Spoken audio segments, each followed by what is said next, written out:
Salut à tous et bienvenue sur ce nouveau podcast, c'est Tony et comme vous le savez, c'est toujours un grand plaisir pour moi de vous retrouver pour démarrer cette nouvelle semaine ensemble.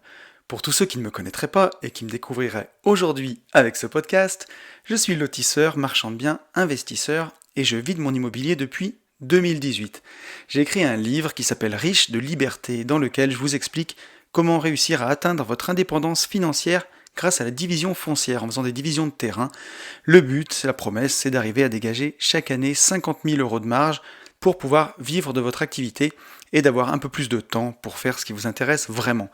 Notre livre est dispo sur le site www.abinvest.net/boutique ou alors vous vous connectez sur mon super Instagram Une vie de liberté.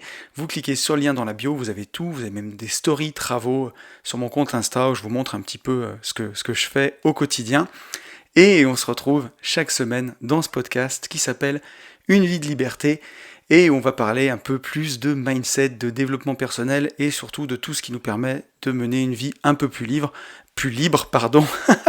le lapsus, que ce soit du point de vue financier ou surtout dans la tête.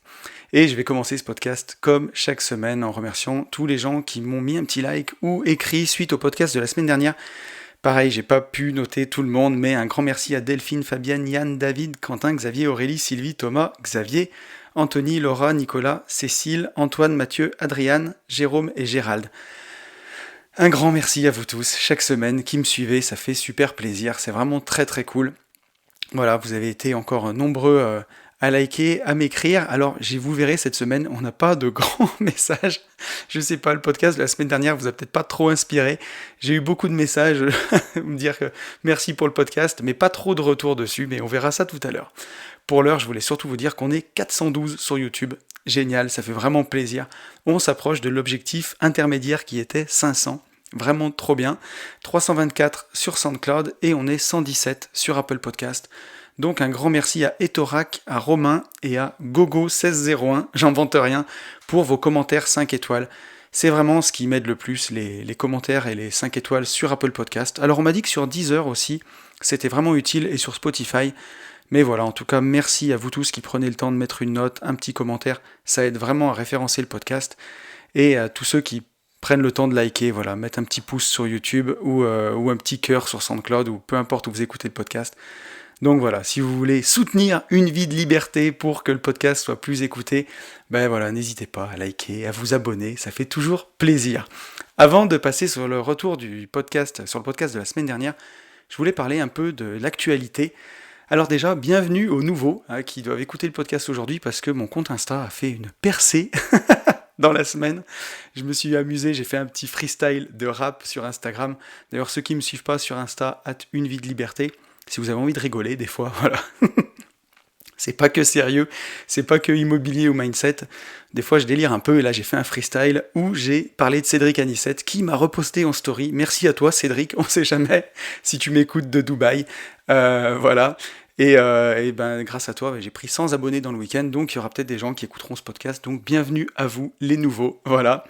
Et je voulais aussi profiter de l'actualité du podcast pour faire un petit peu de publicité pour notre week-end Wake et IMO qui aura lieu le 5 et 6 juin 2021 à côté de Clermont-Ferrand en Auvergne, entre Clermont-Ferrand et Vichy pour être plus précis. Donc voilà, c'est un week-end qui va avoir lieu dans un château qui n'est pas vraiment un château mais qui n'est pas non plus un gîte, c'est un grand domaine, ça ressemble un peu à une longère, voilà, pour les gens qui sont... qui voient ce que c'est une longère, il y aura seulement 21 places. Alors je crois que Yann, mon acolyte, qui est sur mon deuxième podcast, Les Gentlemen Investisseurs, a rajouté une place, donc il y aura peut-être 22 places. On met ça en vente mercredi soir, 28 octobre à 20h. Donc si vous voulez avoir le lien, suivez-moi sur mon Insta, Une vie de liberté. Là, ça commence à se voir que je fais la pub là, pour mon Instagram. Mais dans la journée de mardi, je donnerai le lien à tout le monde, pour ceux qui ont envie de s'inscrire. Et vu tous les messages que je reçois, à mon avis, les places vont partir très vite. Donc voilà, il y aura 22 places en vente mercredi soir à 20h. Donc j'ai fait une boutique billets web, je vous expliquerai tout ça sur mon Insta mardi. Le but c'est d'arriver le vendredi soir, donc le 4 juin au soir, on va tous se présenter, donc on sera en tout, seulement staff inclus, on sera 27. Donc voilà, c'est vraiment en petit comité, un peu ambiance mastermind en fait, où tout le monde va se présenter, expliquer un peu son parcours dans l'immobilier, son patrimoine, un petit peu, voilà. Après, chacun dit ce qu'il veut, hein, vraiment. Mais le but, c'est qu'on fasse tous connaissance le vendredi soir. Le samedi, donc le soir, on dîne, tous les repas sont compris, toutes les boissons sont comprises, en tout cas les boissons pendant les repas. Le samedi matin, donc petit déjeuner compris, ensuite matinée immobilier tout le matin. Donc là, une fois que tout le monde aura réservé, je vous enverrai un mail pour voir vraiment ce que vous voulez travailler pendant ce week-end-là. Ça peut être même du mindset, hein, ça peut être plein de choses. Le but, c'est que ça corresponde à ce que vous avez envie. Et donc je vous enverrai un mail là-dessus pour vous demander votre avis. On fera des ateliers donc le samedi matin. Samedi midi, on mange dans le château. Après, on file au wakeboard. Après-midi, wakeboard. Le soir, petit repas, petite soirée. Le dimanche matin, pareil, petit-déj. Ensuite, matinée immobilier, encore. À midi, on mange directement au wakeboard. Et l'après-midi, wakeboard tout l'après-midi, jusqu'à ce qu'on se sépare le soir. Donc ça va être un super week-end. 5 et 6 juin 2021, les places sont en vente. Mercredi soir, 28 octobre, à partir de 20h. À mon avis, ça va être comme pour les concerts de Pink ou de Bruno Mars. Ça va partir en 5 minutes. Mais c'est vraiment très cool. En tout cas, ça nous fait super plaisir. Et voilà, donc mardi, je donne tous les éléments sur mon Insta. Et dernière chose, dans les petites actus, je voudrais faire un petit big up à Nicolas Popovic de Immobilier Compagnie qui m'a interviewé pour son podcast. C'est sorti donc il y a presque une semaine, mais ça sort le mardi ces podcasts, et j'ai pas pu en faire la pub dans Une vie de liberté la semaine dernière, donc j'en fais la pub ici. Voilà, j'ai eu la chance de partager un épisode de Immobilier Compagnie avec Nico, qui m'a invité, et ça fait super plaisir. Je l'ai même réécouté, alors que je savais quand même ce que j'avais raconté, mais juste par plaisir, parce que c'est une émission que j'adore, l'émission de Nicolas, Immobilier Compagnie. Son podcast, il est vraiment... il est super bien, quoi. Enfin, moi, j'ai tout adoré. Peu importe qu'il fasse des émissions où il est tout seul, ou alors il revient sur des émissions d'immobilier, ou alors sur Qui veut être mon associé. C'est toujours avec une grande finesse, ces analyses. Je vous encourage vraiment à aller l'écouter, et je vous encourage aussi à aller faire péter les chiffres de son podcast sur l'épisode où on est tous les deux, parce que c'était un vrai bon moment, et je pense qu'avec Nico, on se reverra quand il montera sur Saint-Étienne, puisque son notaire est à Saint-Étienne, et ça sera avec un grand plaisir. Voilà. Et je pense qu'on en a fini avec l'actu du jour. Bon, j'espère que je vous aurai pas trop saoulé pour les gens qui en ont rien à foutre de l'immobilier, du wakeboard. Et je vous propose qu'on fasse le retour sur le podcast de la semaine dernière. Alors, comme je vous le disais, vous avez été nombreux à me mettre un petit message, genre merci pour le podcast, trop cool, un truc comme ça. Donc ça fait super plaisir, mais vous avez été très peu nombreux à me mettre un commentaire ou alors à pas être d'accord et tout. Donc merci déjà à vous. Mais je sais pas, ça vous a peut-être pas trop inspiré la semaine dernière. Donc en tout cas, j'ai un petit message de Quentin qui me dit « Hello Tony, merci pour la lecture de mon commentaire dans le podcast de la semaine et content que Tonton Mindset t'ait plu. » Je crois que ça a pris parce que sur Insta, il y en a plein qui m'appellent Tonton Mindset. Tu parles de la foi, ça tombe bien, je suis en train de lire « Réfléchissez et devenez riche » de Napoléon Hill et il en parle également. Tu avais fait un podcast où tu parlais de conditionnement des pensées, entre parenthèses la visualisation, je trouve ça hyper intéressant. J'essaye de rester positif tous les jours, d'avoir foi en la vie. Parler du Covid, par exemple, c'est bien pour rester informé, mais on ne peut pas penser qu'à ça, sinon on se conditionne à ne parler que de peur et d'incompréhension. Je vais investir dans l'IMO et j'y pense très souvent dans la journée. C'est beaucoup plus constructif, je trouve. À bientôt. Donc oui, Quentin, j'avais fait un podcast, justement, oui, c'était pas sur la visualisation, c'était sur le rituel du matin, je crois, où justement je parlais du livre « Réfléchissez et devenez riche » de Napoléon Hill, qui est ultra puissant là-dessus, sur la visualisation, et justement sur cette notion de foi. Alors on pourra tous avoir une vision différente du mot foi, puisque clairement, on l'a vu la semaine dernière, il a toujours une connotation religieuse, ce mot-là, mais voilà, tout simplement la foi en la vie. On va en parler un peu aujourd'hui dans le sujet du jour, d'avoir cette foi en la vie qui justement va nous permettre de tout affronter en fait. Et vous le verrez, je ne vais pas spoiler, mais on va en parler tout à l'heure. Et voilà, comme tu dis, continuer à ne pas se faire polluer un peu justement sa foi, parce que voilà, parfois quand on croit en son rêve, ça peut être mince, hein, et on peut se le faire démolir si on passe trop de temps avec des gens négatifs. Donc voilà, et puis ouais, vraiment ce que je peux dire sur ton commentaire, c'est ça. Ouais. Juste rebondir sur Napoléon Hill et dire que c'est puissant, que, en tout cas dans son livre à lui, la foi a vraiment une grande importance et vous pouvez tous vous en inspirer. Moi, c'est un livre que j'ai adoré. Et on a Sonia qui nous dit « Hello, je viens d'écouter ton podcast et encore un très bon moment passé. Tout ce que tu as dit, je le sais, mais ça fait du bien de le réentendre et ça me rappelle qu'il faut avoir foi en ses rêves pour qu'ils se réalisent. On est vite rattrapé par le train-train quotidien, alors il ne faut pas s'oublier ni oublier profondément ce en quoi on croit. Bref, merci pour ce partage, et encore bravo pour ton intervention de samedi. » Alors Sonia me disait, ouais, bravo pour l'intervention que j'ai fait au congrès du Club des Rentiers, ça c'était un très très bon moment. Et merci à toi Sonia, on s'est vu là-bas, et on se revoit d'ailleurs très bientôt avec Sonia. Et oui, puisque Sonia va faire l'objet d'un prochain épisode de J'irai investir chez vous, avec Yann dans mon deuxième podcast, Les Gentlemen Investisseurs. Ça va être vraiment très très cool.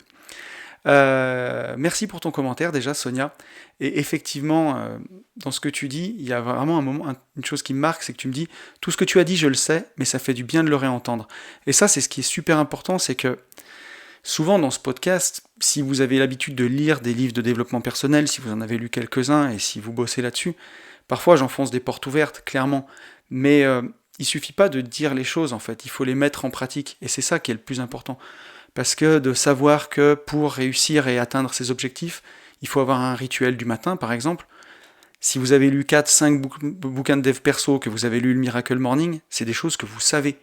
Mais si vous le faites pas, ça peut pas marcher. Je connais, il y a certains forums que je fréquente d'investisseurs depuis des années, où il y a des gens qui sont des experts de la théorie, c'est-à-dire c'est des machines de science, que ce soit sur l'immobilier, sur le régime LMP, le passage du LMNP en LMP, loueur meublé non professionnel en loueur meublé professionnel, pour ceux qui ne font pas d'immobilier. En ce moment, il y a eu beaucoup de changements là-dedans, mais il y a des gens qui sont experts de ça, experts de la théorie, sur les forums, mais qui ne sont pas du tout investisseurs. Quand on les interroge, ils n'ont pas de patrimoine. Et à côté, il y a des gens qui ont juste ce qu'il faut de mindset pour passer à l'action, qui enchaînent, qui accumulent du patrimoine, et qui se forment en même temps. Et ça, c'est quelque chose de super important à retenir. Comme le dit Sonia, elle le sait, mais ça fait du bien de le réentendre, et il faut avoir foi en ses rêves pour qu'ils se réalisent, il faut surtout passer à l'action, en fait. Puisque parfois, on peut avoir un total déséquilibre entre, d'un côté, le mindset, et d'un côté, ce qu'on fait dans la vraie vie, ce qu'on crée vraiment. Il suffit pas de vouloir les choses pour qu'elles se réalisent, il faut le vouloir et il faut joindre l'action, en fait. Parce que sinon, ce qui peut se passer, c'est qu'on peut avoir vraiment progressé niveau mindset, et pas du tout progresser niveau investissement, et ça fait des déséquilibres. Donc il faut constamment équilibrer les deux. J'en avais parlé dans un podcast récemment, un truc super intéressant, c'était une publication de Cédric Anissette que j'avais vue, où il disait que les mécanismes pour passer de 0 à 10 000 euros d'économie, puis de 10 000 euros à 100 000 euros, n'étaient pas du tout les mêmes, et pour passer de 100 000 euros à 1 million, c'est encore pas les mêmes mécanismes, et pour passer de 1 million à 10 millions, c'est encore d'autres mécanismes. Et ça, ma foi, on peut avoir toute la théorie pour avoir 1 million d'euros de patrimoine, parce qu'elle n'est pas très compliquée, il suffit d'acheter 10 appartements à 100 000 euros, par exemple. Donc ça, on peut avoir tout le mindset pour ça, mais après, on peut essayer de se former pour le mindset pour passer de 1 million à 10 millions, mais si on n'a pas le premier million, ça sert à rien, et on va se faire carrément des grands écarts mentaux qui sont pas très bons. Donc voilà, c'est sûr que parfois j'enfonce des portes ouvertes. Tout ce que je dis, si vous m'écoutez, si vous avez l'habitude d'entendre des choses de mindset, on le sait. Ce qui est important, c'est de faire passer à l'action. Et c'est ce que j'essaye de faire en fait avec Une vie de liberté. La façon dont j'ai envie de transmettre les choses, c'est pour vous donner envie de passer à l'action. C'est ça qui est important. Parce que voilà, il faut passer par un moment où juste on entend les choses, on les sait, on s'en imprègne. Ça fait comme une sorte de bourrage de crâne, hein, clairement, pour vraiment se mettre dans cette bulle pour avancer, pour progresser, pour réussir. Mais après, il n'y a pas de secret, il faut passer à l'action. Et c'est souvent ce que je dis quand on me demande la formule magique pour arriver à vivre de l'immobilier, ou pour arriver tout simplement à faire ce qui nous plaît dans la vie, c'est juste de passer à l'action. C'est un moment, comme j'en parlais dans le podcast sur le courage, c'est d'avoir juste le courage de ses ambitions en fait. Et sauter le pas, croire sans voir en fait. C'est clairement ça. C'est de se dire, j'essaye, mais j'ai pas de garantie que ça marche, mais vas-y, fuck, j'essaye. Et du coup, ça va me permettre de rebondir sur le sujet du jour. Le sujet du jour, ça va être peut-être un petit peu différent de ce que j'ai l'habitude de faire, mais on va essayer, on va voir si ça marche et si ça vous plaît. Ça va être un peu une sorte d'ode à l'indépendance, ce podcast, le sujet du jour. C'est vraiment un plaidoyer pour l'indépendance. J'avais envie de partager des idées en fait dans ce podcast, peut-être plus qu'un sujet de façon un peu plus analytique comme je le fais d'habitude. Alors on va pas tout bouleverser non plus, mais vous verrez. Et pourquoi j'ai eu envie de parler de ça, de cette ode à l'indépendance? Parce qu'en ce moment je suis en train de lire un livre qui a fait polémique et qui est toujours un peu polémique. C'est La Grève d'Ayn Rand. Le titre anglais c'est Atlas Shrugged. Donc c'est un livre qui date de 1957, qui est américain. Et quand on va voir sur Google ou sur Amazon, on voit que c'est le deuxième livre le plus influent après la Bible aux États-Unis. C'est un livre que moi j'ai adoré. Alors je ne l'ai pas tout à fait fini. C'est un pavé de 1300 pages quand même. Plus de 1300 pages. Donc quand on le voit, il fait peur quand même. Je vous avoue que quand je l'ai reçu, je me suis dit putain, ça va faire bizarre. Et quand on lit les 100 premières pages et qu'on voit le pavé qu'il y a, ça fait quand même un peu flipper. Mais donc aujourd'hui, je suis à plus de 1000 pages, je dois être à 1050 pages, donc je l'ai presque terminé. Et vraiment, ça m'a donné envie d'en parler parce que c'est un livre qui fait partie aussi du mythe fondateur des États-Unis modernes, on va dire, en tout cas de la culture. Et dans ce livre, en fait, qu'est-ce que c'est? C'est l'histoire d'un industriel aux États-Unis qui subit vraiment un État qui taxe à tout va, un État qui rend les gens dépendants, qui les déresponsabilise, où vraiment il y a de l'interventionnisme à outrance, de la nationalisation de sociétés, plein de choses comme ça. Et en fait, sous couvert de bons sentiments, pour faire le bonheur du plus grand nombre, en fait, ils mettent des lois sur l'égalité des chances, sur les monopoles. Et dans le livre, toutes les inventions qui ont été faites, par exemple, par des entrepreneurs, des industriels, elles sont tout de suite mises dans le domaine public. Pour que tout le monde en profite, et en fait, en voulant faire partir ça d'un entre guillemets bon sentiment, ça part complètement en sucette, puisque le droit de la propriété, il est complètement altéré en fait, et dans le livre, ça part en sucette complet, et du coup, les industriels décident de faire la grève, et ils disparaissent les uns après les autres, et ils partent dans une société, dans un autre pays, en tout cas dans un autre coin du pays, monter une nouvelle société juste entre eux. Ils décident de faire la grève des cerveaux. Et pour ceux qui restent, ils se mettent à faire des métiers où il n'y a pas besoin de réfléchir. Cuisinier, alors attention, j'y vais avec des pincettes dans ce que je dis. En tout cas, comme c'est décrit dans le livre, juste faire cuire des steaks dans une cantine, par exemple, ou alors balayer les rues, des choses vraiment où ils veulent pas du tout réfléchir. Et voilà, et ils font la grève. Et l'État, en fait, dans le livre, passe le temps à expliquer que les entrepreneurs ne servent à rien, que c'est pas eux qui inventent les choses, et en fait, en disparaissant, les entrepreneurs montrent que le monde part complètement en sucette. Donc c'est un livre qui est hyper intéressant, et justement, qui fait polémique, j'ai pas besoin de vous faire de dessin, mais moi ça m'a beaucoup plu, parce que forcément j'ai beaucoup de sympathie et d'amour pour les entrepreneurs, pour les gens qui créent en tout cas, et je trouve que il y a quand même des choses qui ont beaucoup de sens dans ce bouquin, et voilà, et je sais que pour vous qui m'écoutez, en tout cas, à mon avis, c'est quelque chose qui peut vous plaire. Et donc, c'est un livre qui m'a plu, surtout parce que c'est un vrai plaidoyer pour justement cette indépendance. Alors, on le verra, on va avoir le temps d'en parler dans le podcast d'aujourd'hui. C'est pas l'indépendance dans le sens il faut être patron ou freelance et il n'y a rien d'autre. C'est indépendant en tout. Vous pouvez très bien être salarié et être indépendant. Vous allez être indépendant dans votre poste, vous allez faire preuve d'indépendance dans vos décisions, dans votre travail, vous pouvez être aussi investisseur à côté, ou même indépendant dans votre vie. C'est vraiment une ode à l'indépendance au sens vraiment très large, et on aura le temps de le développer. Et voilà, et en fait, dans ce bouquin, aujourd'hui, en fait, le bouquin se pose la question de quelle est la meilleure façon de vivre aujourd'hui face à une société qui nous prend à la fois notre argent et aussi notre temps. Alors que ce soit sous forme de taxes, ou sous forme de tout simplement la société de consommation, qui nous pousse à croire qu'il faut posséder un nouvel iPhone ou des fringues de telle marque pour exister, et aussi notre temps dans des boulots qui parfois servent à rien. On le voit aujourd'hui, on n'a jamais vu autant de bullshit jobs, c'est des choses qui n'existaient pas il y a 100 ans. Il y a 100 ans, on n'avait pas le luxe de faire des bullshit jobs, tout le monde avait un travail qui servait à quelque chose. Aujourd'hui, il y a certains travail où c'est de la saisie informatique qui pourrait être faite par une machine, et il y a des gens qui justement perdent le sens de leur boulot à cause de ça. Donc le livre, au-delà de l'aspect, on va dire, libéral et capitaliste du bouquin, il se pose vraiment la question de quelle est la meilleure façon de vivre aujourd'hui dans cette société qui va nous prendre à la fois notre argent et notre temps. Et on le voit très bien, puisque je ne veux pas vous spoiler le livre, mais quand les industriels décident de tous partir, c'est pas pour créer de la richesse ailleurs ou pour créer une autre société ou s'enrichir ou se gaver, c'est juste pour vivre librement. Ils font leur jardin, ils s'occupent de poules, enfin voilà, c'est vraiment juste vivre librement. C'est pour ça que ça m'a plu en fait. Où on pourrait croire que ces industriels-là, la seule chose qui les intéresse, c'est l'argent, et en fait c'est juste l'amour de la vie, mais d'une vie beaucoup plus simple. Et il y a une phrase du héros du livre qui s'appelle John Galt, qui c'est un plaidoyer pour vivre pour soi, et pour cette indépendance justement, et cette phrase c'est je jure sur ma vie et l'amour que j'en ai pour elle, de ne jamais vivre pour les autres, ni demander aux autres de vivre pour moi. Et ça, c'est vraiment très très beau. Je jure sur ma vie et sur l'amour que j'ai pour elle, de ne jamais vivre pour les autres, ni demander aux autres de vivre pour moi. Puisque ça rejoint un peu les accords Toltec, où on va croire que si on vit pour soi, ça veut dire qu'on est égoïste. Mais en fait, c'est pas du tout ça. Dans les accords Toltec, il y a ne jamais faire de suppositions. Et c'est justement ça, vous pouvez pas rendre les autres heureux, pas plus qu'ils ont le pouvoir de vous rendre heureux. Et en fait, en décidant de vivre pour vous et d'être heureux pour vous, vous allez rayonner le bonheur et c'est comme ça qu'on change le monde et de proche en proche qu'on rend les autres heureux. Et là, et vous ne pouvez pas non plus demander aux autres de vivre pour vous.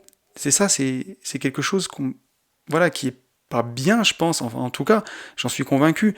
Si vous attendez que les autres vous rendent heureux, et si vous demandez aux autres de vous rendre heureux, alors pareil, vous les enchaînez. Vous allez être un boulet, enfin voilà, cette phrase, pour moi, c'est vraiment ça, de ne pas être un boulet pour soi, ni un boulet pour les autres. Et je pense que vivre selon cette phrase, ne jamais vivre pour les autres, ni demander aux autres de vivre pour soi, c'est la plus belle chose qu'on peut faire, quoi, là. Parce que même si ça paraît égoïste, c'est exactement ça. Vous n'avez pas le pouvoir de rendre les gens heureux autour de vous, et les gens n'ont pas le pouvoir de vous rendre heureux. Ça, en termes de mindset, quand c'est quelque chose qu'on a déjà compris, on a fait un grand, grand pas. Et ça fait partie de l'indépendance, clairement. Si vous comprenez que les gens n'ont pas le pouvoir de vous rendre heureux, ça vous rend indépendant. Et si vous ne demandez pas aux gens de vous rendre heureux, ça vous rend aussi indépendant. Alors la question que je me suis posée, c'est qu'est-ce que signifie être indépendant pour moi ? Alors pour moi, l'indépendance, elle peut revêtir deux formes. Une forme mentale d'abord, et une forme physique. Alors la forme mentale, c'est ce qu'on va appeler l'indépendance émotionnelle. Et la forme physique, c'est l'indépendance financière. Donc ça, c'est hyper important pour moi parce que personnellement, j'ai mis énormément de temps à atteindre cette indépendance émotionnelle. Et quelque part, en fait, les deux sont venus en même temps. Une fois que j'ai commencé à atteindre l'indépendance financière, mon indépendance émotionnelle, elle est venue en même temps, et en fait, l'un renforce l'autre. Pour parler clairement, j'ai partagé ma vie avec quelqu'un par le passé qui faisait beaucoup de hauts et de bas en termes de morale et d'humeur, à un point que c'était très difficile à vivre. Et moi, à l'époque, je faisais la sinusoïde. Quand cette personne allait bien, j'allais bien. Quand elle allait mal, j'allais mal. Et en fait, c'est clairement ça. Je pense toujours que la vie te challenge, et quand tu as besoin de travailler quelque chose, la vie te l'envoie en pleine gueule. Et si tu comprends pas la leçon, la vie te dit « Attends, t'as pas compris ? On va t'en remettre un petit coup, tiens, tu vas l'apprendre la leçon cette fois-ci. » Et la vie te challenge à chaque fois. Et ce que j'avais besoin, justement, c'est d'apprendre cette indépendance émotionnelle. Et pour les gens qui l'ont vécu, quand vous êtes en couple avec quelqu'un qui fait des gros hauts et bas émotionnels, qui peut vraiment faire la sinusoïde, là, comme ça, si vous n'avez pas vous-même une indépendance émotionnelle vis-à-vis de la personne, c'est quelque chose qui peut carrément vous parasiter et même vous rendre fou au bout d'un moment.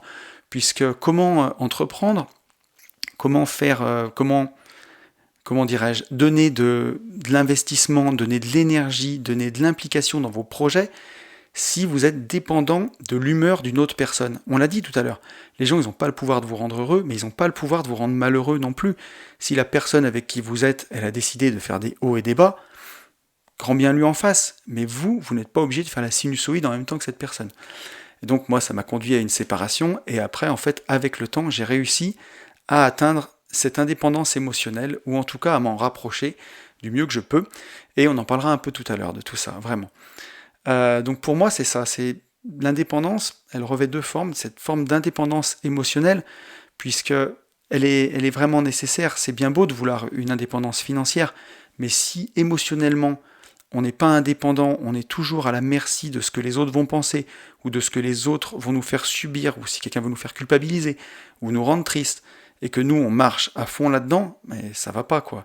On a beau avoir une indépendance financière, si on n'est pas indépendant émotionnellement, on va avoir une vie compliquée, quoi. Et voilà, ce qu'il faut se dire, c'est qu'une fois qu'on a cette indépendance émotionnelle, c'est nous qui avons le levier, en fait. On a toujours le levier pour être heureux. Et c'est un vrai avantage par rapport à ceux qui comptent sur les autres. Si vous arrivez à avoir cette indépendance émotionnelle-là, vous savez que quoi qu'il arrive, vous pourrez vous rendre vous-même heureux. Vous ne dépendez pas des autres. Alors bien sûr, il y a toujours des cas extrêmes. Voilà, si, si votre famille entière disparaît dans un accident d'avion, oui, ça va être compliqué d'avoir une indépendance émotionnelle vis-à-vis de ça. On est bien d'accord.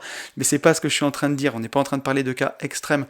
On est en train de parler du fait que, mettons que vous êtes salarié, vous avez un patron qui est odieux ou un petit chef qui est infect, qui vous prend la tête. Si vous n'avez pas une indépendance émotionnelle vis-à-vis de cette personne-là, c'est quelque chose qui pourra vous rendre fou. Alors que si vous arrivez à atteindre cette indépendance émotionnelle, que la personne en face de vous ne peut pas vous rendre triste, ne peut pas vous faire culpabiliser juste parce qu'elle l'a décidé, alors à ce moment-là, vous êtes intouchable et vous verrez que les 3/4 du temps, même 90% du temps, les gens qui essayent de vous faire culpabiliser, si c'est un petit chef infect là, ça va s'arrêter de soi-même, puisqu'il va voir que ça ne marche plus. Donc voilà pourquoi l'indépendance émotionnelle, elle est aussi importante que ça. Et ensuite, pour moi, l'indépendance, je le disais tout à l'heure, mais que je sois bien compris dans ce podcast, ça ne veut pas forcément dire être à son compte ou être patron. Je sais que tout le monde ne veut pas être à son compte, tout le monde ne va pas être son propre patron ou même chef d'entreprise. Pour moi, on peut être indépendant et salarié. Et dans ma vie, j'ai été des deux côtés de la barrière, hein. J'ai été salarié quelques mois, puis après j'ai été beaucoup patron. Et je l'ai vu autant en tant que salarié quand j'avais des collègues. Voilà, j'avais des collègues qui avaient constamment besoin qu'on les guide, qui n'étaient pas du tout indépendants. Si on leur donnait pas quelque chose à faire, ils ne faisaient rien. C'était même des boulets, quoi. Et quand j'ai été patron et que j'ai eu des salariés, j'ai eu aussi les deux cas. J'ai eu des personnes des salariés qui faisaient preuve d'une grande indépendance, qui étaient des vrais piliers, des gens qui savaient toujours quoi faire quand il arrivait un problème, ou en tout cas qui étaient force de proposition, de solution, et d'autres, malheureusement, qui étaient complètement braqués, qu'on ne pouvait pas faire avancer, qui voyaient toujours le verre à moitié vide au lieu de voir le verre à moitié plein, et qui étaient des vrais boulets. Et non seulement des boulets pour un patron, ouais, ça je sais, c'est clivant ce que je dis, hein, et qui étaient aussi surtout des boulets pour eux-mêmes en fait, parce qu'en étant constamment comme ça, dépendants des autres en fait, en pensant que leur patron avait le devoir de les rendre heureux par exemple dans leur vie, ils se suppriment d'un levier qu'ils ont eux-mêmes. Ils remettent les commandes de leur vie à quelqu'un d'autre, alors qu'ils pourraient avoir les commandes. Et ça, voilà, ça c'est quelque chose que j'ai vu. Donc pour moi, ça n'a rien à voir en fait. Quand je dis le mot indépendant, ça ne veut pas dire d'être freelance ou d'être patron. C'est comme pour l'indépendance émotionnelle, tout le monde peut le faire. Cette indépendance physique en fait, décider qu'on est 100% responsable, clairement. Pour moi, l'indépendance, c'est même la création. C'est d'avoir le pouvoir de créer. Que ce soit un podcast, comme je le fais là, que ce soit un freestyle de rap, pour ceux qui me suivent sur Instagram, que ce soit un lotissement, quand je découpe des terrains, quand je vends des terrains pour y faire des maisons dessus, ou bâtir son patrimoine, par exemple, c'est quelque chose qu'on crée. En fait, on va matérialiser ce qu'on a en tête et on donne une forme concrète à nos pensées.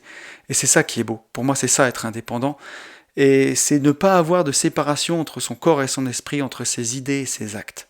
C'est-à-dire que, comme je le disais tout à l'heure, quand on peut avoir un décalage de mindset entre ce qu'on veut faire, le savoir qu'on a, et ce qu'on a réellement fait, en étant indépendant, en décidant d'être 100% responsable, de ne plus compter sur les autres, en tout cas, et ça ne veut pas dire, encore une fois, qu'on va être égoïste et qu'on ne va pas travailler avec les autres. Au contraire, on le verra tout à l'heure, mais on est plus que jamais avec les autres, puisque on se dit, comme on l'a vu dans la phrase tout à l'heure, on ne va pas vivre pour les autres, ni demander aux autres de vivre pour soi.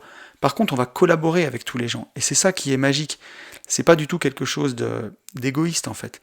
Mais voilà, le but, c'est vraiment de ne pas avoir de séparation entre ses idées et ses actes. C'est de faire ce qu'on dit, et de dire ce qu'on fait, et de vivre en accord avec ses pensées profondes.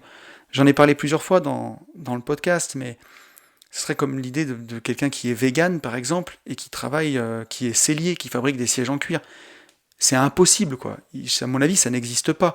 C'est impossible d'avoir des convictions aussi fortes sur le bien-être des animaux et de fabriquer des sièges en cuir. Ben, c'est vraiment ça. Et pourtant, peut-être pas des exemples aussi flagrants, mais je connais beaucoup de gens qui ont des convictions et qui font un métier qui est totalement en désaccord avec ces convictions-là. Et ça, pour moi, c'est dramatique. Il faut vraiment avoir, voilà, comment dirais-je, quand on est en accord avec ses idées et ses actes, bah, c'est là où on vit sa meilleure vie, où on est vraiment aligné, et c'est là où les portes s'ouvrent, et où le chemin se dessine vraiment. Donc ensuite, pour poursuivre avec le podcast, j'ai voulu voir quelle était la définition de l'indépendance. Qu'est-ce que ça veut dire? Là, je vous ai dit un petit peu ce que c'était pour moi, mais qu'est-ce que c'est la vraie définition? Alors quand on va voir dans le dico, on voit, donc être indépendant, c'est quelqu'un qui aime à se déterminer seul, sans être sous l'influence de quelqu'un d'autre ou d'un milieu social, culturel quelconque. C'est aussi quelqu'un qui n'est pas affilié à une association ou une école, un syndicat, un parti. Indépendant, ça se dit d'un travailleur non salarié qui effectue, moyennant rémunération, un travail pour autrui réalisé en toute indépendance et avec ses moyens propres. Donc là, on commence un petit peu à se rapprocher de ma définition. Et la meilleure que j'ai trouvée, c'est aussi indépendant, c'est quelqu'un qui a son autonomie, sa liberté d'action, et en particulier qui subvient lui-même à ses besoins. Donc là, on retrouve un petit peu la phrase de tout à l'heure. Hein. On voit qu'on a la liberté d'action et on subvient soi-même à ses besoins. On n'attend pas des autres ce qu'ils ne peuvent pas nous donner, quoi, clairement. Et les synonymes d'indépendance, c'est insoumis et libre. Donc on voit, on voit pourquoi ça me plaît en tout cas. Donc là, on retrouve un petit peu ce que je disais tout à l'heure, ce que je voyais, voilà, de ne pas compter sur les autres en fait pour des choses qu'ils ne peuvent pas nous donner. C'est ça être indépendant. Que ce soit le sourire, ou que ce soit de l'argent ou une rémunération ou quoi que ce soit, compter vraiment sur soi, même si on est salarié, hein, faire plus que ce qu'on nous demande en fait, c'est ça que je veux dire. Moi je m'en souviens quand j'étais salarié dans mon premier boulot, j'essayais toujours d'être force de proposition, d'avancer, de proposer des choses pour essayer d'être le plus indépendant possible dans mon job. Ça pour moi c'était quelque chose de vraiment important. Après la question que je me suis posée c'est pourquoi cette indépendance ça peut faire peur. Pourquoi l'indépendance peut faire peur? Alors en fait, pour reparler du job, on peut croire à tort qu'on ne sera plus en sécurité si on lâche son CDI. Et ça, c'est quelque chose qui est très très marqué, on le voit pour tous les investisseurs. Quand on en parle sur les groupes, le moment où on est investisseur, où on a commencé à faire grossir son patrimoine, où on a assez de cash flow pour remplacer son salaire, par exemple, et on pourrait se lancer à plein temps dans un projet d'entrepreneuriat qui nous plaît, ou en tout cas faire quelque chose qui nous excite plus, lâcher le CDI, ça fait très peur, alors que le salariat, on en parlait un peu en début du podcast, c'est un concept très récent, ça date du 19e siècle, vraiment, où ça a été formalisé. Avant, tout le monde était plus ou moins autonome, en fait. Il y avait des autres formes de contrats, mais vraiment, le salariat et le CDI, c'est des concepts qui sont très très récents. Et c'est même quelque chose qui, aujourd'hui, on le voit, on a du mal à l'alléger, on a du mal à le rendre plus souple, puisqu'un CDI, moi, pour avoir été en CDI, et pour avoir eu des salariés en CDI à l'époque, c'est presque un mariage. C'est très compliqué de pouvoir rompre le CDI, que ce soit d'un côté et de l'autre, puisque c'est quelque chose qui engage vraiment. Si ça se passe bien, c'est parfait. Et si ça se passe mal, ça peut être vraiment très compliqué. Et j'ai connu des salariés qui étaient très mal dans leur job, mais qui n'arrivaient pas à quitter le boulot parce qu'ils ne voulaient pas quitter leur CDI de peur de rien trouver. Et ils pouvaient supporter des jobs horribles. Ça, c'est arrivé à des potes qui pouvaient rester 2 ans dans un job juste pour ne pas lâcher un CDI pour autre chose. Et ça, justement, ça pervertit un petit peu toute la relation de croire qu'on sera en sécurité avec le CDI. Alors que c'est pas vraiment vrai, pour moi en tout cas, puisque quand on a pris son indépendance, quand on sait qu'on est capable de réussir en comptant sur soi, quoi qu'il arrive, alors on sait que si on perd un CDI, on pourra en trouver un autre. Et ça, c'est une évidence. C'est un petit peu l'histoire que je racontais la semaine dernière. Si tu as faim, soit tu peux avoir du poisson, soit apprendre à pêcher. Et quand tu apprends à pêcher, et ça peut être tout simplement, si vous avez enchaîné plusieurs CDI ou que vous avez été dans plusieurs boîtes, par rapport à quelqu'un qui a fait sa carrière toutes dans la même boîte, ça vous donne une grande confiance. Vous savez que quoi qu'il arrive, si vous lâchez un CDI dans cette boîte, vous en trouverez un dans un autre. Mais la personne qui a toujours été dans la même société, qui n'a jamais lâché son CDI, elle va avoir peur, et ça va être quelque chose qui va un peu pervertir la relation et le truc. Et en fait, pourquoi l'indépendance fait peur ? La deuxième réponse que j'ai vue, c'est qu'on va croire à tort que c'est faire preuve d'égoïsme, alors que c'est le geste le plus altruiste qu'on peut faire, pour moi, faire preuve d'indépendance. On va se prendre en main, on va créer et on va décharger la société de notre poids, en fait. C'est ça, clairement. Si vous êtes dépendant de la société, en fait, vous êtes un boulet pour elle.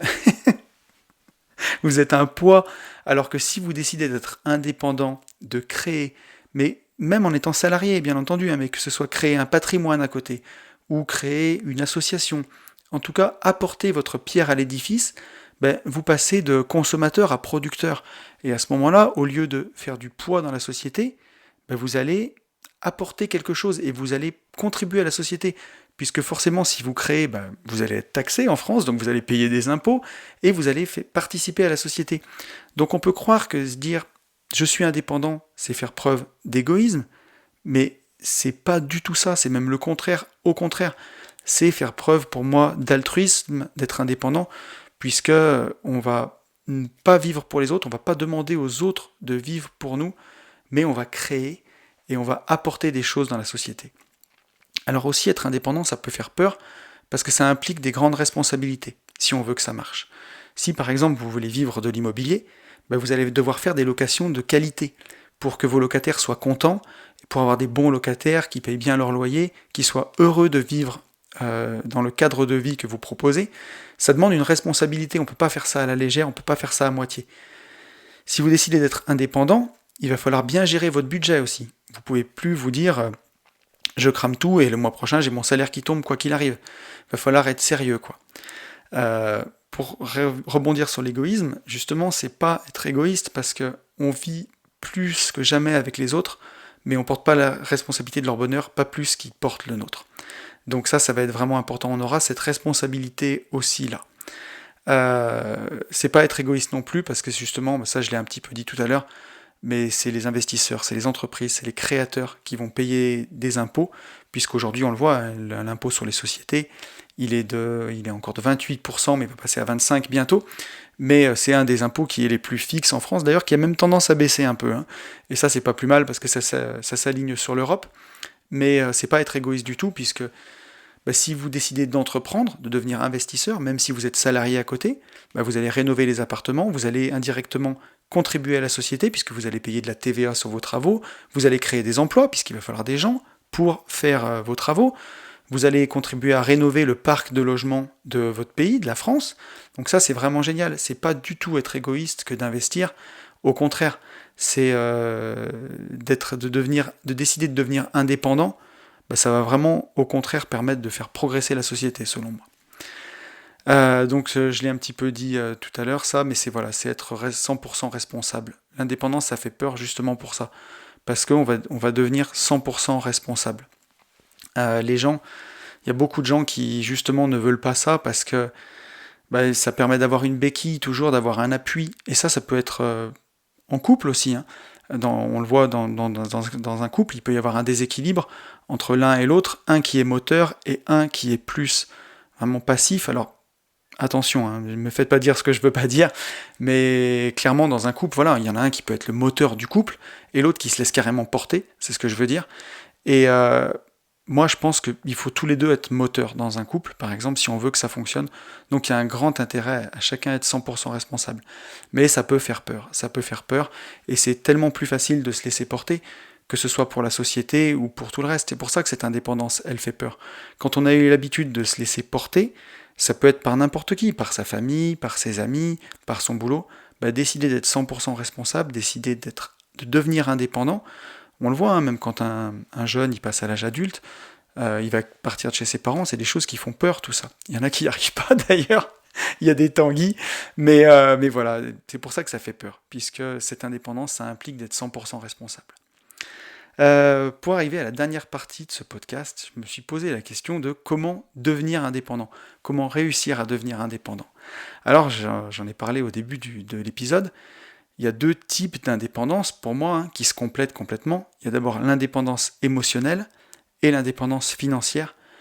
Donc cette indépendance émotionnelle, pour moi, c'est la première chose à faire. Puisque si vous arrivez tant bien que mal à avoir l'indépendance financière, mais qu'émotionnellement, vous n'êtes pas libre, vous ne serez pas libre du tout. Il vaut mieux être libre dans sa tête et pas être indépendant financièrement, qu'être indépendant financièrement et ne pas être libre dans sa tête. Ça, c'est clair, net et précis. La plus grande richesse que vous avez, ça sera votre liberté, et elle passe par libérer son esprit. C'est pas pour rien qu'on a appelé notre livre « Riche de liberté », puisque riche, ça veut tout dire et ça veut rien dire en fait. Vous pouvez gagner 10 000 euros par mois, et si vous en dépensez 9 900 ou 11 000, vous ne serez pas riche, vous serez surtout dans la merde. Parce que vous êtes dépendant d'un train de vie que vous ne pouvez même pas assumer.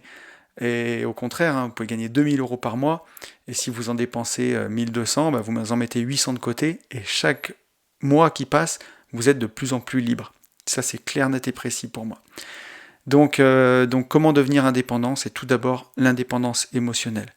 Donc c'est ne pas laisser votre humeur dépendre des événements extérieurs. Alors c'est facile à dire, mais justement c'est moins facile à faire, et pourtant c'est une décision qu'il faut prendre. C'est que pour devenir indépendant émotionnellement, il faut être convaincu que demain tout ira bien, et que les souffrances sont passagères et pas l'inverse. Et ça, malheureusement, je le vois autour de moi, mais il y a tellement de gens qui sont convaincus du contraire, que pour eux, la vie c'est juste difficile avec quelques moments de bonheur. Alors qu'en vrai, il n'y a aucune raison que ce soit comme ça. Il n'y a vraiment aucune raison.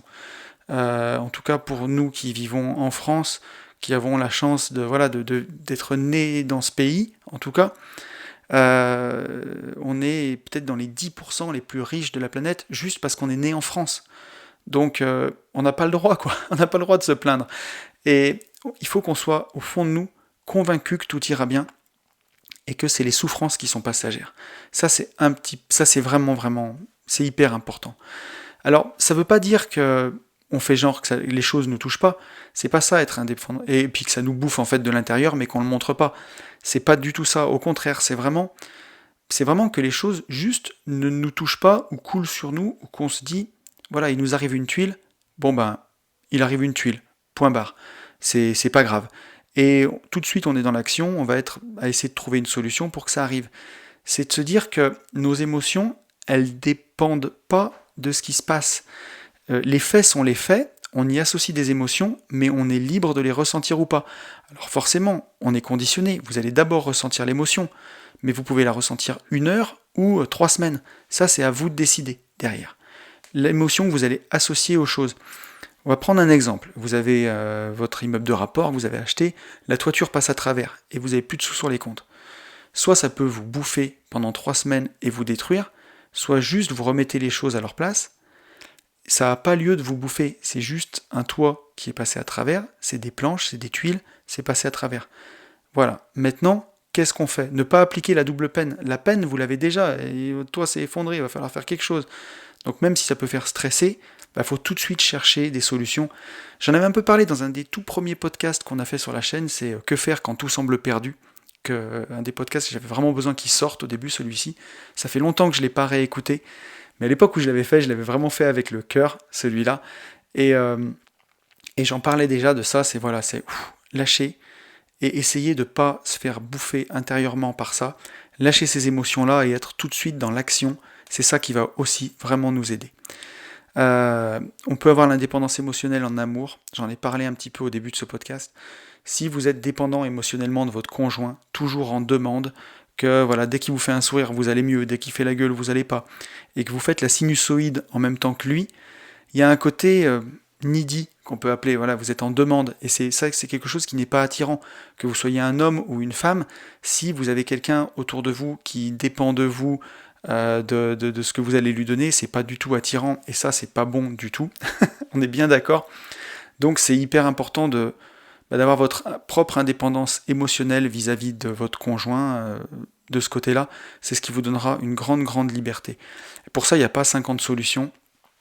J'en ai un peu parlé tout à l'heure, mais il faut être convaincu que quoi qu'il arrive, tout ira bien.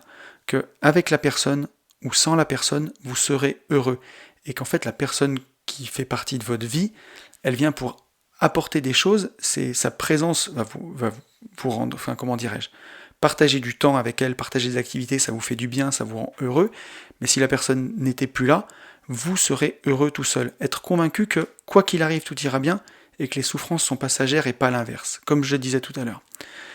Et il n'y a que comme ça que vous pourrez aimer une personne de façon inconditionnelle, en étant détaché émotionnellement. Et voilà, et si la personne part, vous serez reconnaissant du temps passé ensemble, du bonheur que vous avez créé, et vous serez prêt à voler vers de nouvelles aventures, vers d'autres choses, parce que tout seul, vous savez que vous serez heureux. Pour ça, il n'y a pas beaucoup de secrets, il faut arriver à passer du temps seul avec soi-même, et c'est très difficile au début, quand on n'a pas l'habitude, quand on a toujours besoin d'être avec des gens pour pas trop penser, c'est que justement on a besoin d'être seul et de se confronter à ça. Il y aura pas 50 solutions pour ça, malheureusement. Mais voilà, cette indépendance émotionnelle, moi je peux en parler puisque c'était très très compliqué pour moi. Et aujourd'hui où j'ai réussi à atteindre ça, ou en tout cas à m'en rapprocher au maximum, voilà, c'est bien mieux.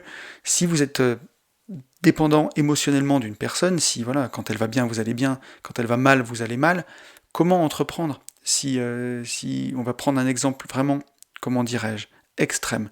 Mais si vous êtes avec quelqu'un de bipolaire, quelqu'un qui un jour va aller bien et le lendemain va aller très mal, si vous êtes dépendant de son humeur, alors imaginez, vous avez enregistré un podcast comme moi, aujourd'hui vous avez réservé un créneau de 2 heures. Vous n'avez pas le choix. Il faut que vous soyez performant à ce moment-là. Mais si vous êtes dépendant émotionnellement de la personne, que vous n'arrivez pas à couper, alors vous êtes foutu. Même pour entreprendre, j'ai connu beaucoup de gens autour de moi qui avaient envie d'entreprendre, qui avaient envie de réaliser des choses, mais comme ils partageaient leur quotidien avec un conjoint qui bouffait littéralement leur énergie, qui les pompait, quoi, et dont ils dépendaient émotionnellement, ils n'arrivaient pas à entreprendre, puisque dès qu'on se rapprochait pour visiter des biens, par exemple, ça marchait, et dès qu'on se rapprochait de la signature d'un compromis, l'autre personne commençait à aller mal, on remettait tous les projets à plus tard, et on perdait 3 mois, 4 mois, 6 mois. Ça, c'est vraiment compliqué pour les personnes que j'ai connues à qui ça arrivait. Et voilà quoi, donc d'avoir cette indépendance émotionnelle, ça permet, quoi qu'il arrive, on est là pour la personne, on va être là si on l'aime, si on est bien avec elle, malgré ce qui se passe. Alors, si vous êtes dans mon exemple avec une personne complètement bipolaire, je vous conseille plutôt de vous barrer, mais voilà, on va prendre l'exemple que c'est passager et que voilà, vous êtes avec la personne et vous avez envie que ça se passe bien pour elle. Vous allez être là présent pour elle, par contre, émotionnellement, vous allez vous détacher pour pouvoir continuer de faire ce qui est important pour vous. Pour donner un autre exemple, j'ai parfois, quand je vois tomber de la neige dehors, un exemple qui n'a rien à voir avec l'amour, mais sur cette dépendance émotionnelle qu'on peut avoir, par exemple, à l'époque où j'étais entrepreneur de travaux publics, dès qu'il neigeait, c'était synonyme de catastrophe pour moi. Ça voulait dire que ça allait être la misère, sur les chantiers ça allait être tout mouillé, on n'allait pas pouvoir travailler, ça allait être une catastrophe totale. Donc dès que je voyais tomber de la neige, j'avais des maux de ventre. Et pour vous dire, ça fait 2 ans que donc, je vis de mon patrimoine et de mes investissements et que j'ai quitté mon ancien job. Et dès que je vois encore de la neige tomber, mon premier réflexe, c'est d'avoir des maux de ventre. Alors que c'est joli la neige quand elle tombe. Mais les 2 hivers où on a eu de la neige, mon premier réflexe le matin en voyant la neige dehors, ça a été d'avoir des maux de ventre. Et ensuite je me dis, attends, mais pourquoi t'as mal au ventre? C'est juste de la neige. Aujourd'hui ça n'a pas d'importance. T'as pas de chantier en cours, t'inquiète pas. Et après ça va mieux. Mais pour vous dire à quel point les émotions peuvent être fortes, même avec le temps, et qu'il faut savoir les contrôler et les laisser à leur place. Et je prenais un dernier exemple, j'en parlais à Antoine récemment, donc Antoine qui écoute le podcast, salut à toi Antoine, où je lui disais que on pouvait faire par exemple parfois des placements financiers risqués sur des petites parties de son patrimoine, ou sur des supports un peu plus risqués, mais qu'il fallait savoir considérer ce placement financier comme perdu, si on le faisait, et qu'il faudrait savoir rester calme. Et je disais, voilà, par exemple, tu vas investir 2000 euros sur une société où tu sais que c'est très risqué, une start-up, t'as la start-up qui va se casser la figure, faut juste savoir dire, ah, j'ai perdu 2000 balles. On passe à autre chose. Pas se faire bouffer émotionnellement par ça. Donc ça implique aussi de savoir ce qu'on fait, de savoir où on place son argent, pour cet exemple-là, et d'en faire le deuil tout de suite. Et d'avoir cette certitude que, voilà, là on a perdu 2000 balles, mais que sur le long terme, tout ira bien. Ça, c'est important. Et les deux dernières choses que je peux vous dire, le remède miracle pour devenir indépendant émotionnellement, la méditation, bien entendu. Ça, c'est quelque chose qui va vraiment, vraiment vous aider. Si vous méditez à avoir cette indépendance émotionnelle, ça va être super important. Ça va vraiment beaucoup, beaucoup vous aider. Et la deuxième chose que vous pouvez faire, c'est remplacer vos pensées par des mantras. Prenons mon exemple de neige, là, j'y pense juste maintenant, mais quand je vois la neige tomber et que j'ai instantanément mal au ventre parce que je me dis « Ah, mes chantiers vont partir en sucette », ça serait de se dire, remplacer cette pensée, plutôt que de dire « Mon Dieu, mes chantiers vont partir en sucette », se dire « Demain, tout ira bien ». Et tout de suite, dès qu'on a la pensée automatique qui vient, on remplace par un mantra « Demain, tout ira bien ». Ça, c'est vraiment quelque chose à avoir en tête, je pense, qui peut vous aider, qui est super important. Là, il y a un petit tips qui est vraiment cool. Moi, des mantras m'ont beaucoup aidé pour ça. Et la deuxième facette de comment devenir indépendant, l'indépendance financière. Libérer son temps. On a vu tout à l'heure, l'indépendance émotionnelle, c'est libérer son esprit. L'indépendance financière, c'est pas, en tout cas pour moi, à mon sens, c'est pas je vais pouvoir me payer plein de trucs, c'est libérer son temps. C'est ça qui est énorme. Devenir indépendant, c'est libérer son esprit et libérer son temps. Et l'indépendance financière, justement, elle va mécaniquement renforcer l'indépendance émotionnelle et vice-versa. Prenons l'exemple d'une femme qui veut se séparer de son mari, parce que ça se passe mal.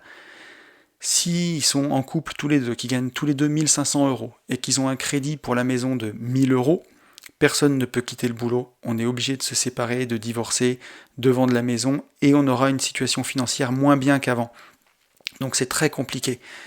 En revanche, si cette femme-là, elle est indépendante financièrement, elle a 1500 € de chaque côté et elle a acheté cette maison avec son mari et qu'à côté elle a des revenus passifs qui tombent automatiquement, elle pourra plus facilement le quitter, elle pourra plus facilement faire ce qu'elle veut et émotionnellement, elle pourra même peut-être plus facilement gérer les situations compliquées parce qu'elle sait que quoi qu'il arrive, l'argent ne sera pas un problème.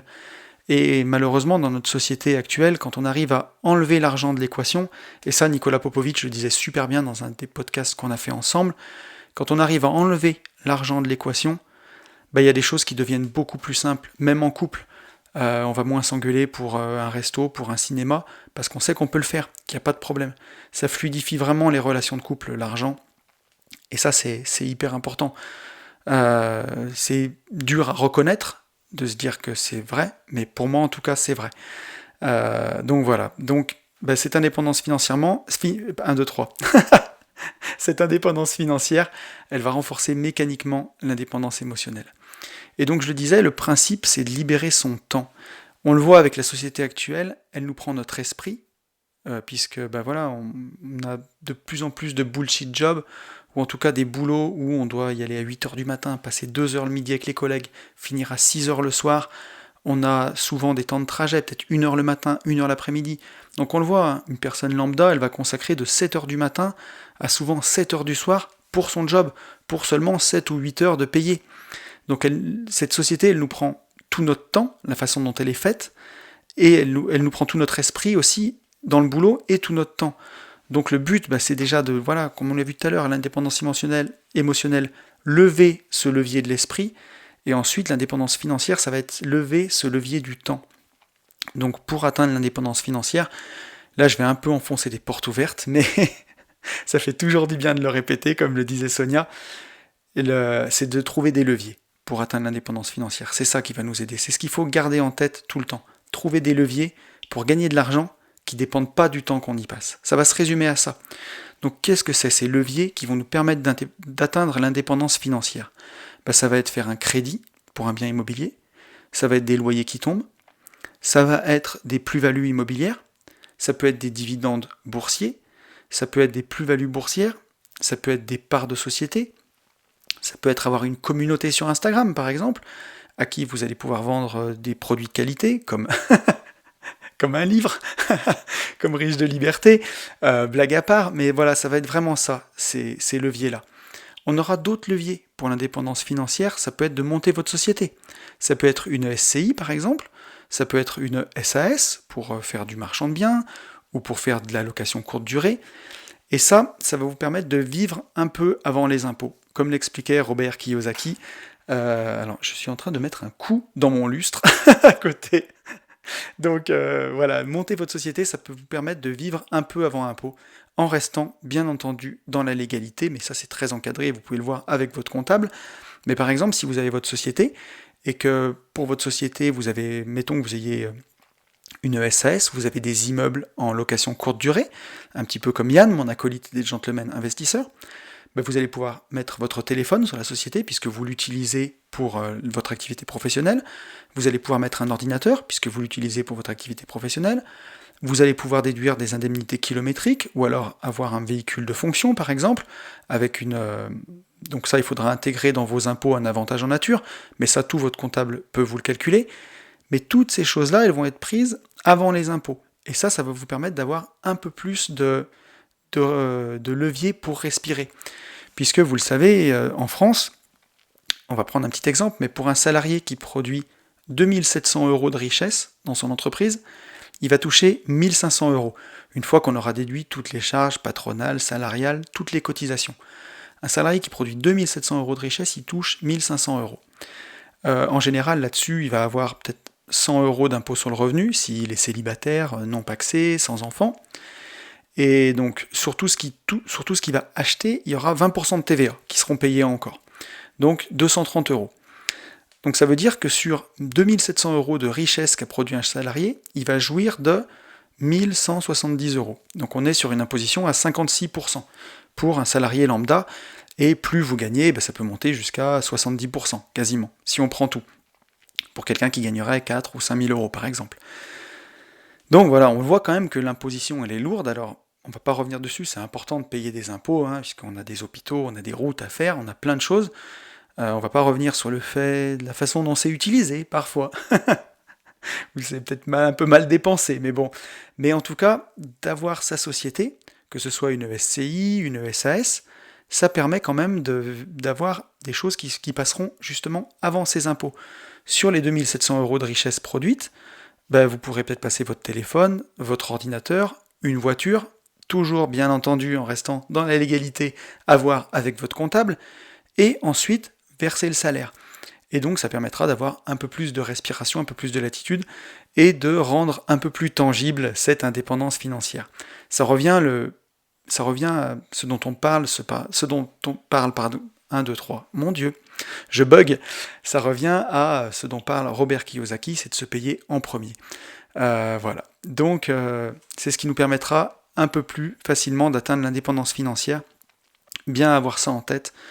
Le fait d'avoir une société, ça permet d'avancer et d'utiliser tous les leviers en votre position, le crédit, les loyers, les plus-values immobilières, les plus-values boursières, les dividendes, les parts de société, voilà, une communauté autour de vous, toutes ces choses-là qui sont très importantes. Donc voilà, écoutez, j'espère que ce plaidoyer pour l'indépendance vous aura plu. La conclusion qu'on peut dire, c'est que clairement, l'un ne va pas sans l'autre. L'indépendance émotionnelle ne va pas sans l'indépendance financière. Les deux doivent évoluer ensemble. Le mindset, il doit évoluer parallèlement aux investissements pour pas se retrouver dans une rat race 2.0 par exemple.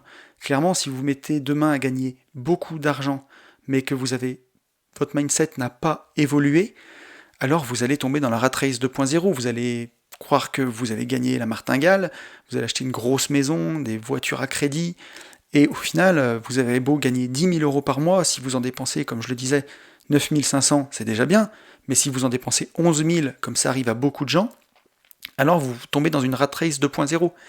Et si, dans l'autre sens, vous n'investissez pas du tout, et vous avez un mindset de feu, vous allez vous frustrer, vous n'allez pas agir, et ça va vous rendre fou.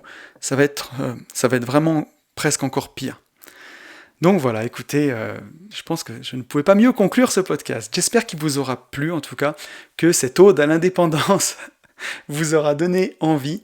Moi, je vais vous souhaiter le meilleur, vous le savez, je vais vous souhaiter de vivre votre indépendance, qu'elle soit émotionnelle, c'est vraiment la plus importante, ou financière, et ça c'est ce que je vous souhaite vraiment, de tendre vers cette indépendance. Mais vous le savez, je vous souhaite par-dessus tout de vivre libre.